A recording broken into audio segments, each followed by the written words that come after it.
Salam sejahtera dalam kasih Kristus, Bapak Ibu Saudara yang dikasihi oleh Tuhan.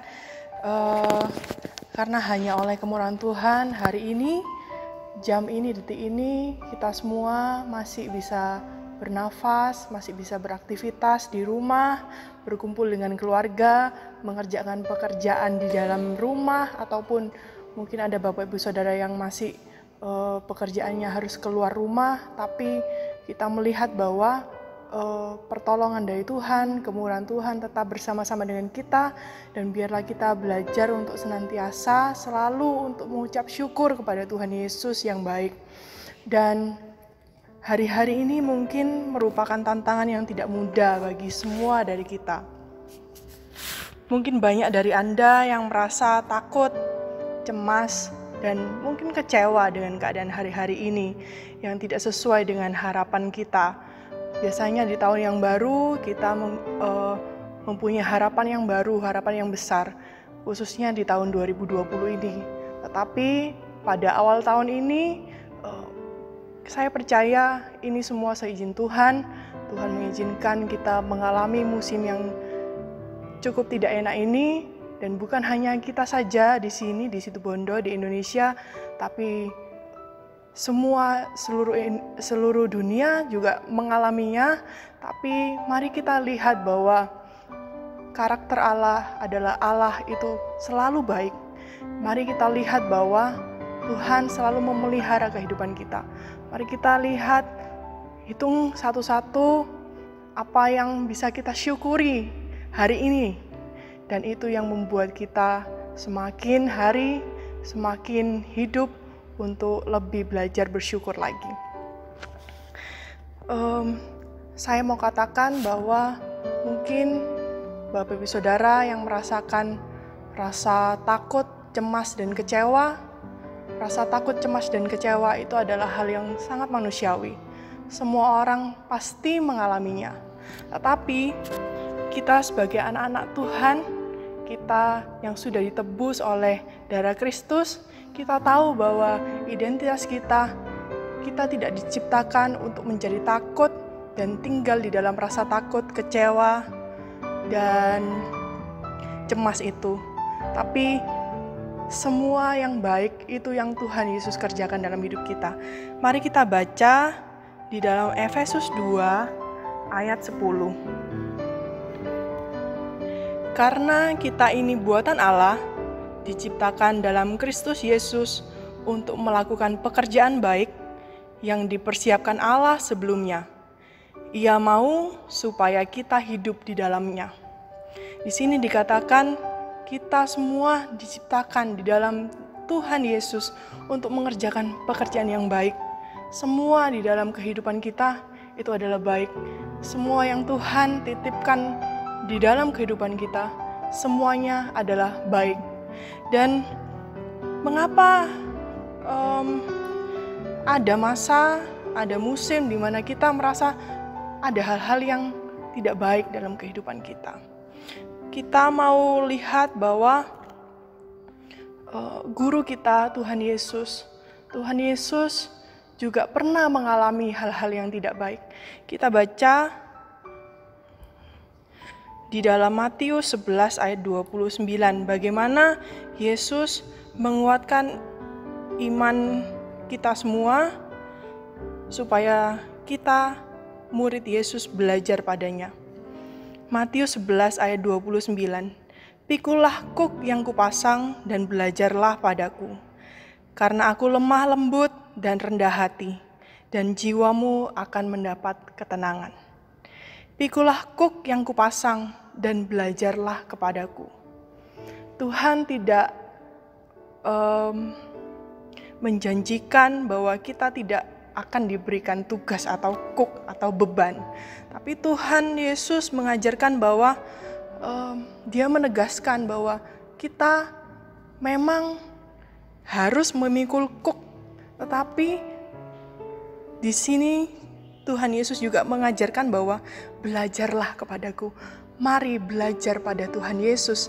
Mari kita mengarahkan hati dan iman kita bahwa ada Tuhan Yesus yang jauh lebih besar dari rasa takut, rasa kecewa, bahkan rasa cemas.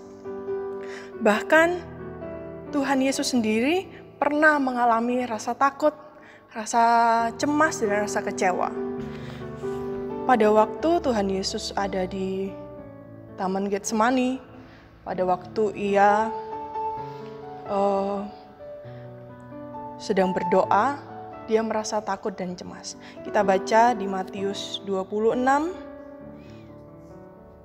ayat 38.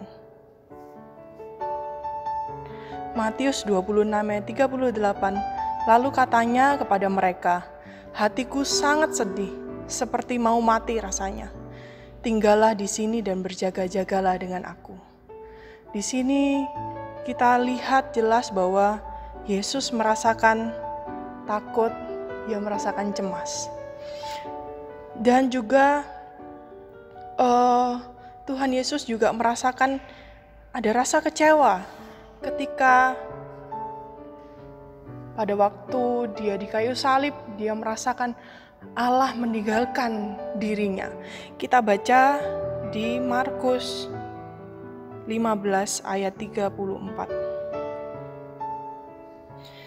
Pada jam 3, berserulah Yesus dengan suara nyaring, "Eloi, Eloi, lama sabachthani," yang berarti, "Allahku, Allahku, mengapa engkau meninggalkan aku?" Ada rasa kecewa yang Yesus rasakan. Mengapa pada waktu detik-detik terakhir dalam hidupnya, seolah-olah Bapa memalingkan mukanya. Di terjemahan yang lain dituliskan bahwa Allah memalingkan mukanya daripada Yesus. Tetapi kita lihat bahwa Tuhan Yesus punya satu respon yang bisa kita pelajari, yaitu Tuhan Yesus tidak tinggal di dalam rasa takut, tidak tinggal di dalam rasa kecewa, tidak tinggal di dalam rasa cemas, tetapi dia tetap melakukan kehendak Bapanya. Dia tetap mau mati di kayu salib, dia tetap mau untuk mengikuti apa yang Bapanya suruhkan kepada dia, supaya semua dari kita bisa selamat.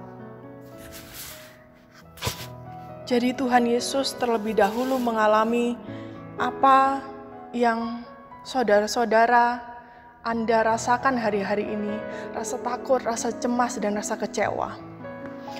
Bahkan sebetulnya kalau Tuhan Yesus bisa memilih untuk dia tidak mengambil penderitaan-penderitaan ini, tentunya Tuhan Yesus bisa. Tentunya Tuhan Yesus punya pilihan untuk dia tidak mati di kayu salib. Dia bisa memilih untuk pergi dari situ. Tetapi kita bersyukur bahwa Tuhan Yesus adalah Allah yang setia, Allah yang taat.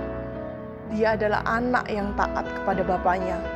Oleh karena ketaatannya, kita semua beroleh penebusan, kita semua bisa mendapatkan keselamatan yang daripadanya. Dan mengapa Tuhan Yesus bisa seperti itu?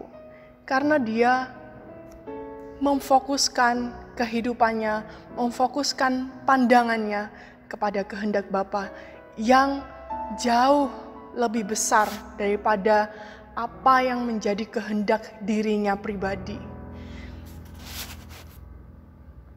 Saya berdoa supaya semua dari kita belajar sama seperti Yesus, belajar untuk taat kepada kehendak Bapa, melihat situasi hari-hari ini dengan fokus kepada Bapa, bukan kepada berita-berita, bukan kepada hal-hal yang menakutkan, bukan kepada ketakutan, kecemasan, dan kekecewaan yang kita alami hari-hari ini, tetapi fokus kita kepada Bapa. Saya berdoa supaya Roh Kudus menolong kita semua, menolong saudara, di rumah, di kamar, waktu sendirian, terus berhubungan pribadi dengan Roh Kudus, supaya Roh Kudus memberikan penguatan-penguatan di dalam kehidupan pribadi Bapak Ibu Saudara, dan kita semua merasakan bahwa ada perubahan dalam hidup kita, cara pandang kita diubah karena kita mengubah fokus kita kepada Tuhan Yesus saja sendiri. Memang tidak mudah, tetapi pasti kita bisa kalau kita belajar kepada Roh Kudus. Di Matius 11 ayat 29, kita sudah membaca bahwa Tuhan Yesus memberikan arahan bahwa mari belajarlah kepadaku. Mari Anda bisa berdoa di rumah. Anda berdoa, Tuhan Yesus ajari aku untuk aku tidak merasa takut, tidak merasa cemas, dan tidak merasa kecewa. Kiranya Roh Kudus tolong kita semua, dan kita baca ayat yang terakhir, 1 Korintus 10 ayat 13.